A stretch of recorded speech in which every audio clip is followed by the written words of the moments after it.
Un'applicazione per smartphone che consente di avere informazioni sulle strutture sanitarie. La novità arriva dal litorale ed è dedicata ai turisti.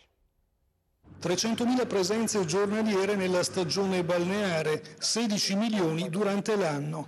I 40 chilometri di costa tra Jesolo, Eraclea, Caorle e Bibione in estate diventano una delle aree di maggior densità abitativa di tutto il continente. Questa è l'azienda sanitaria che nel periodo estivo diventa la più grande azienda sanitaria d'Europa, quindi noi dobbiamo essere attrezzati per dare una risposta pronta ed efficace ai milioni di turisti che vengono nelle nostre spiagge. Luis 10 lancia dunque la prima applicazione per smartphone, dà la possibilità di accedere a tutte le informazioni su servizi e strutture sanitarie. Questo è un modello che comunque verrà replicato in tutte le USA del Veneto, il che significa dare a tutti i cittadini del Veneto la possibilità di sapere gli orari delle farmacie di turno, avere la telefonata in diretta, piuttosto che avere tutte quelle informazioni che riguardano guardia medica o altre attività rispetto al settore della sanità. L'applicazione fornisce indicazioni in 3 lingue, italiano, inglese e tedesco, sui servizi medici e infermieristici estivi, gli orari, i numeri di telefono, le farmacie di turno, gli ambulatori più vicini. Grazie alla geolocalizzazione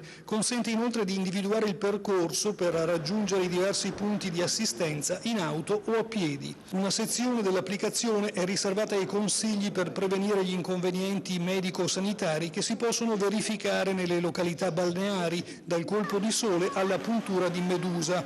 La sicurezza, insomma, parte dall'arenile.